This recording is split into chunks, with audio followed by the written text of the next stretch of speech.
Hey everyone, this is Bergman, founder and CEO of IRA Financial. Welcome to another episode of AdBits, where I will be sharing bits of knowledge about self-directed retirement. If you want to learn more, you can subscribe to our YouTube channel and follow us on social media. Just search IRA Financial.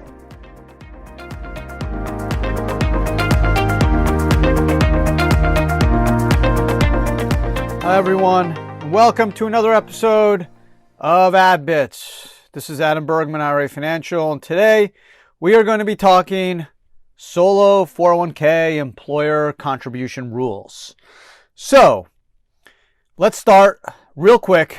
Solo 401k is an individual or self-employed 401k plan that any business could adopt so long as you have no full-time employees, which basically means anyone who works more than 1,000 hours in a year or 2 consecutive years of 500 hours plus, which are essentially non-owner employees. Does not include 1099 contractors, essentially non-owner employees and spouses of owners.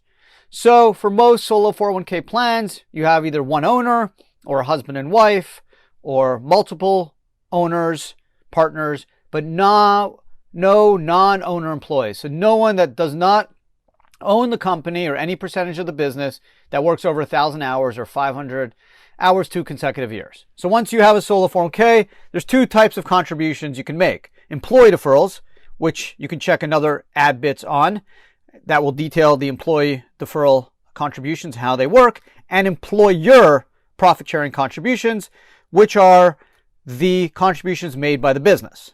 Now, when you look at employer contributions, you have to first identify the business that's making the contributions, because the type of business you have will actually determine the percentage you could put in as an employer contribution, i.e. the max contribution.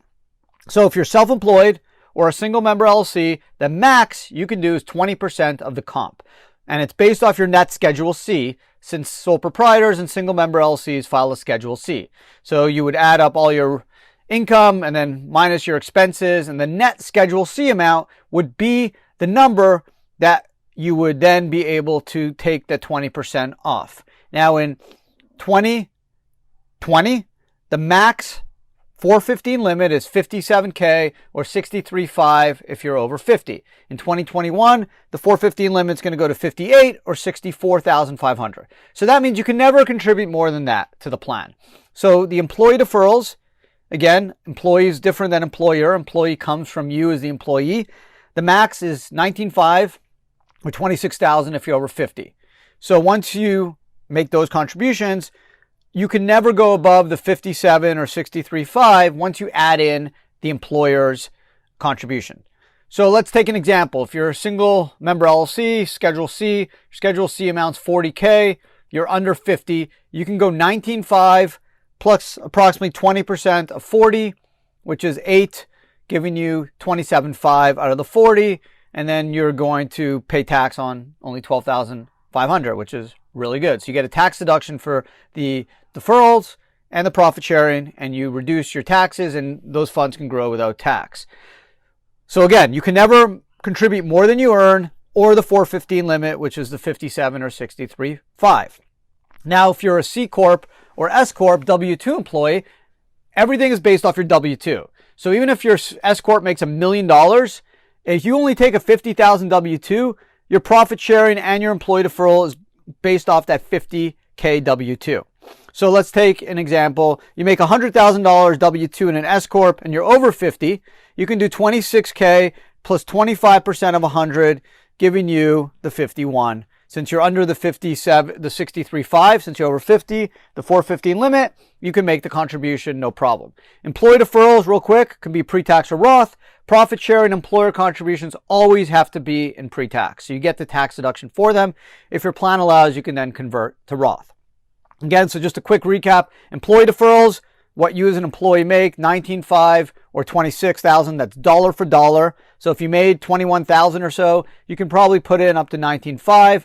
One thing to note as well is that employee deferrals are always subject to Social Security and FICA tax, about 15%. So you you can reduce your federal and state tax, but you always have to pay your Social Security, Medicare, FICA on the amount of your income. So if you made $40,000, take around 15% away, that net amount is then available for employee deferrals and profit sharing contributions, okay? The employer contributions are 20% if you're a single member LLC, Schedule C, 25% if you're a W-2. Now, I just want to throw a wrinkle in this. Let's say you are husband and wife, okay?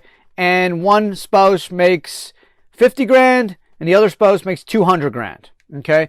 So you're going to have a situation where the spouse that makes the 200 grand clearly is going to be able to make the 19,500 deferral, assuming they're under 50, plus if you look at 25% of 200, right, that individual is going to be able to max out their contributions. Clearly, right? So 200 times 0.25 is going to get to 50.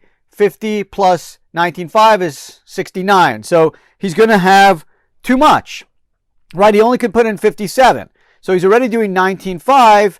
He doesn't need to use the full 50. Okay, all he's going to need is the 37.5. So under the 401k rules, believe it or not, when you look at the employer contributions, the rules state it's in the aggregate. It's not per employees. The rules state, so long as your plan allows for this, that you would add up the salaries of both your owners. So let's say one spouse makes 50, the other spouse makes 200. So that's 250. And then 25% of 250 would be the amount that is available for employer contributions, which is 62,500. So if one spouse is getting 37,500, you then have some wiggle room, right, to use the remaining funds of the 62,500 minus the 37,500 or 25,000 to add to the other spouse. So even though the other spouse only made 50K, assuming she makes a 19,500, she can now do 25,000 profit sharing, giving her the ability to, out of that 50, to really almost put away all of it into a 401k. Now, if it's a W-2 employee, right, all they're going to get a deduction for is that 19,000 or 26 is the employee deferral. The company will get the deduction for the employer contributions. But if it's an S corp, it's a pass-through entity, so there will be a benefit derived by the owner as well. So again, this is only going to work if one or more spouses, generally one spouse makes a lot and the other spouse makes a little, or one partner makes a lot and the other partner makes a little. And one partner is going to be able to use all of the profit sharing, and there'll be some left over. And that leftover amount can be used to add as a contribution to the other spouse or partner, so long as it's not above what they earn. Remember, the 415 limit says you can never contribute more than you earn, or 57 or 63,500 if you're over 50, right? So in the case of one spouse makes 50, the other spouse makes 200, the one that makes 50 would put in 19.5 as a deferral. The profit sharing can never be more than 50, right? So let's say the husband made 280, right? And the excess that the husband's contribution, right? The husband's going to max out to 57, 19.5 plus the 37.5. That will give the husband or that spouse the ability to max out, okay? However, there's going to be money left over. So that money that's left over now could be allocated to the other spouse so long as it doesn't go above the 250, right? Again, let's take another example. One spouse makes 50,000, the other spouse makes 270. Okay, so let's just do the math. 50,000 plus the 270,000 equals 320,000. 0.25% of that, okay, will give you the total amount of contributions, right? So 50,000 plus the 270,000, I said, okay, equals the 320 times the 0.25 equals 80,000. Okay, so one's going to use 37,500, right?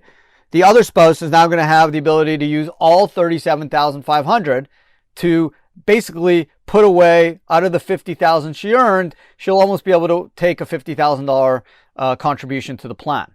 So the company will get the full deduction of the 25% of the 50 and the 270, the 320.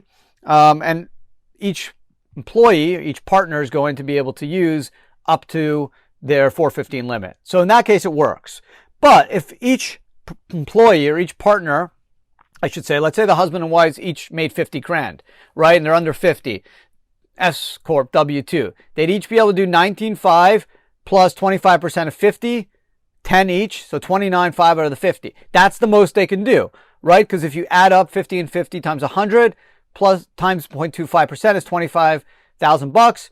They're using all that, right? They're going to use all that on themselves.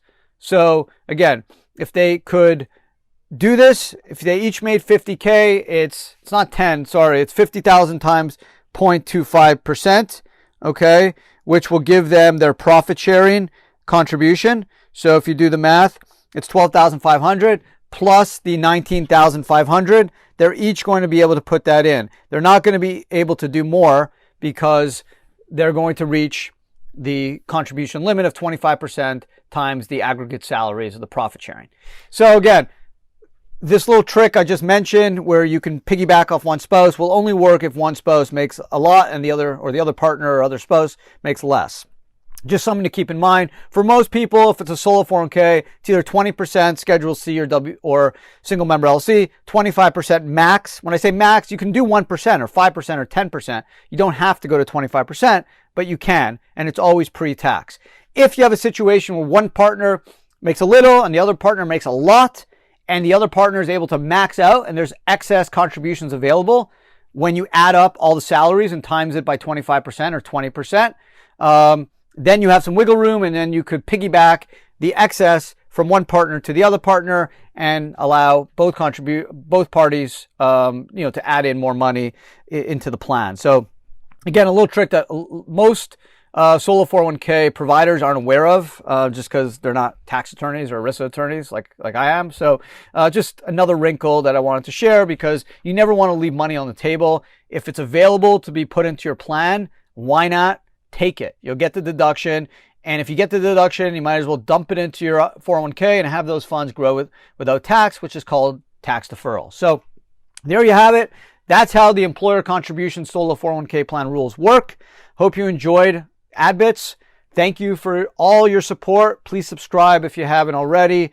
Again, if you haven't gone solo and you're self-employed or you have a business with no full-time employees, check it out. It's a great way to have your own robust retirement plan. It's actually better than working at Google or Apple. Why? Because you can get the profit sharing. Google and Apple aren't going to give you 25% of your salary. So you'll get the ability to go 19,500 or 26,000 employee deferral. Plus you'll get the profit sharing. Plus there's a loan feature. So there's all these great opportunities that you can build an amazing retirement plan for your business. And because you're self-employed, you're not going to have to deal with a lot of the ERISA rules, which are complex and quite expensive. So there you have it. That's how the solo 401k employer contribution rules work. Thank you, and look forward to talking with all of you again next week.